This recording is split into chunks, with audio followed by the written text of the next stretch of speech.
பாருங்க ஃபர்ஸ்ட் எடுத்து என்ன சொல்ல சொன்னா தம்பி கொஞ்சம் உப்பு சேர்க்கு சவர்க்கார துண்டு. இந்த சவர்க்கார துண்டை எடுத்து என்ன செய்யறேன்னு சொல்ல சொன்னா நான் யாருக்குள்ள போடுறேன் தம்பி இந்த உப்பு கரைசலுக்குள்ள போட்டு குடுக்கு. சவர்க்காரம் கரைதா சவர்க்காரம் கரைதா கரையே இல்ல நுழையாதா நுழையாதா இல்ல ஏன் இரண்டு கைகளை போட்டேன் சொல்லி பார்த்தான் கரையில சொல்லி பார்த்தான் மணில கட்சி செய்யும் இது காரத்துக்குள்ள அமிலம் ட்ராப் பை ட்ராப் விளங்கு.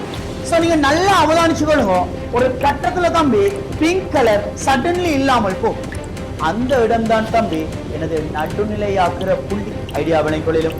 சோ பாருங்க தம்பி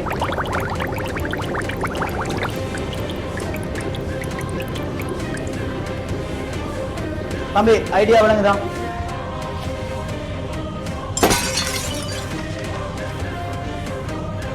சொல்றது பால் பண்ணையில இருந்து தொழிற்சாலைக்கு கொண்டு செல்லும்.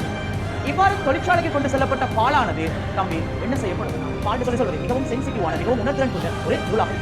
இதுவரை ஒரு நேரத்தில் திரட்சி அடையும். இதெல்லாம் அவதானிக்கிறீங்களா இல்லையா இதெல்லாம் அவதானிக்கிறீங்களா இல்லையா இப்ப என்ன செய்யறோம்னா பாலை சூடாக்கும் தம்பி 72°C சூடாக்கும் 72°C சூடாக்கி ஒரு 15 செகண்ட்கள் அப்படியே வைத்து அதுக்கு பிறகு அந்த பாலை என்ன செய்யும் சட்டனா குளிக்கிறோம் 4°C.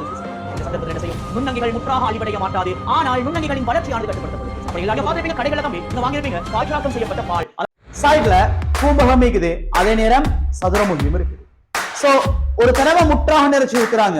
எனவே ஒரு கூம்பகத்தின கனவளவுக்கு சமன்.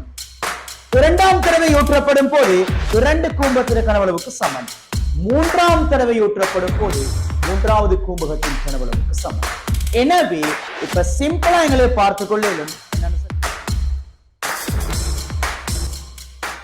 நம்ம விசைகளை வாய்ப்பு பார்க்கற பிராக்டிகல் செய்யணும் பாருங்க. இதுங்களுக்கு தேவையான விஷயம் என்ன இல்லாத ஒரு இலையை எடுத்து அந்த கப்பிகள் மேல படத்துல காட்ட மாதிரி போட்டு அதுக்கு பிறகு ரெண்டு எடுத்து அதுக்கு தெரியாத தீனி ஒண்ணி அது தெரியாத தீனி என்ன சொல்றதுன்னா சரியாக ஒரு நடுவுல கொடுத்து நான் சொன்ன மாதிரி கொடியில தொங்க எக்ஸாம்பிள் இருக்கு சொல்றத ஒரு கலவாடி யூஸ் பண்ணி என்ன செய்யும் அத மார்க் பண்ணி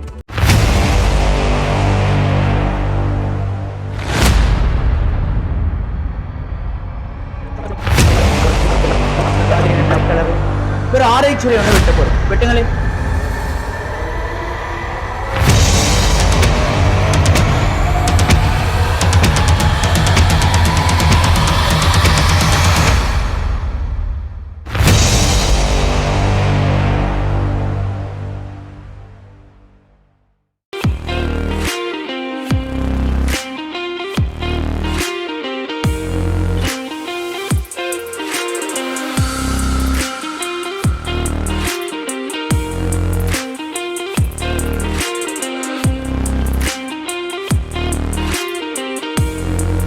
சரியா கண்ணுக்கு செங்குத்தாக வச்சு பார்த்தா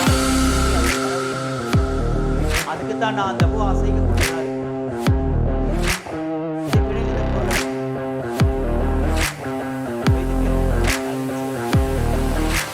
என்ன சரி விளங்குதா இதுல சொல்ற பேர் தான் அசைக்கும்.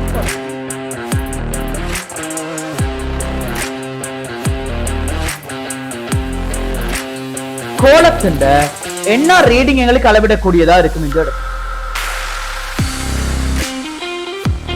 உள்விட்டம் அளக்கிறதுக்கு யூஸ் பண்ற பாட்டு இதை அளக்கிறேன் உள்விட்டத்தை அளவிட்டேன் விளங்குதா ஒரு கோலம் அந்த கோலை யூஸ் பண்ணி உங்களுக்கு என்ன செய்யலும் ஆழத்தை அளவிட்டுக் கொள்ளலாம். நுண்மானித்திற்கு கணிச்சின்னு சொல்லுவோம் விளங்குது.